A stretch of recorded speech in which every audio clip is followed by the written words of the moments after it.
శుభం బియాతు శ్రీ గురుభ్యో నమః. మీనరాశి వారికి ఏప్రిల్ 15వ తారీఖు నుండి 30వ తారీఖు వరకు ఏ విధంగా ఉన్న విషయాన్ని మనం ఇప్పుడు విశేషం తెలుసుకోవడం ప్రయత్నించేద్దాం. మీనరాశిలో శుక్రుడు, బుధుడు, రాహు యొక్క ప్రభావం కనిపిస్తోంది. ద్వితీయంలో గురుడు, రవి యొక్క ప్రభావం కనిపిస్తోంది. సప్తమంలో కేతువు, అలాగే మన వ్యయ స్థానంలో శని, కుజుడు యొక్క ప్రభావం సంపూర్ణంగా కనిపిస్తున్నాయి. ముందు చూస్తే రవి, వెనక చూస్తే శని, కుజుడు. అంటే మీనరాశి వారికి ముందు వెనక రెండు రకాలుగా కూడా కొన్ని పాపగ్రహాలు ఇబ్బంది పెట్టేటట్టు కనబడుతున్నాయి.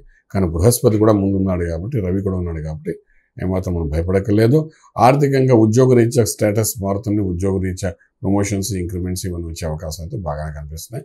కొంచెం గట్టి ప్రయత్నం చేస్తే కొత్త ఉద్యోగాల్లో డెవలప్మెంట్స్ కూడా కనబడే అవకాశం ఉంది.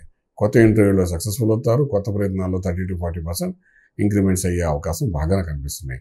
అలాగే వ్యాపారం విషయంలో కూడా వచ్చినప్పుడు అంటే వ్యాపారంలో బుధుడు రాశిలో కూర్చుని ఉన్నాడు కాబట్టి కొత్త ఆలోచనలతో ముందుకు తీసుకెళ్తాడు. అది కూడా సక్సెస్ఫుల్గా తీసుకెళ్ళడానికి అవకాశం అయితే సంపూర్ణంగా కనిపిస్తున్నాయి.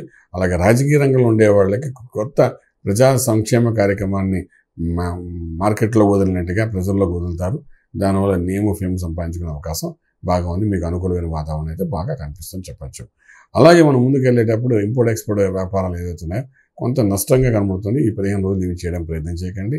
శుభవార్తలు వింటారు, శుభకార్యాలు చేస్తారు. భూమి పూజ, శంకుస్థాపన, వివాహము, ఉపనయన సంస్కారాలు కూడా అనుకూలమైన వాతావరణం కనబడుతుంది. వివాహం కాని వాళ్ళు కూడా ఈ 15 రోజుల్లో కొంచెం గట్టిగా అనుకుంటే డెఫినెట్గా వాళ్ళకి అనుకూలమైన వాతావరణం కనబడే అవకాశం సంపూర్ణంగా ఉందని చెప్పడానికి అవకాశం ఉంది.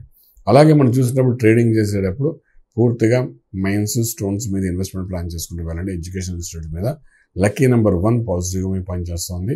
ఇక మంత్రం దగ్గరకు వచ్చినప్పుడు 12 ఇంట్లో ఉన్న శని, కుజులు కొంచెం బాధాకరంగా కనిపిస్తాయి. అలాగే అష్టమంలో ఉన్న కేతు కొంత ఆరోగ్యం చూపిస్తున్నాడు కాబట్టి గణపతి ఆరాధన చేయండి. మంత్రంకి వచ్చినప్పుడు అభిషేకం చేయండి, లేదా గరిక పూజ చేసుకోండి. ప్రసాదంగా తీసుకోవడం ప్రయత్నం చేయండి.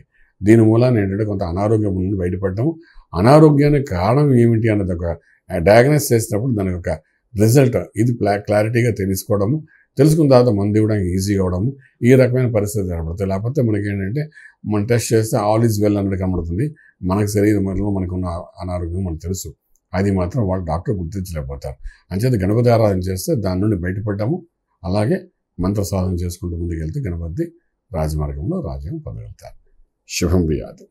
పూర్తి వివరాలకు సంప్రదించండి శ్రీ వేదమాత గాయత్రి జ్యోతిష్యాలయం, Brahmasri మంతా Suryanarayana Sharma garu, Srinilayam, first floor, 101, Sai Vaibhav layout, Chitrapuri colony పక్కన, కాజాగూడ, హైదరాబాద్ 500008. సంప్రదించవలసిన ఫోన్ నంబర్ 8855559147, 8855559148, 9849996644.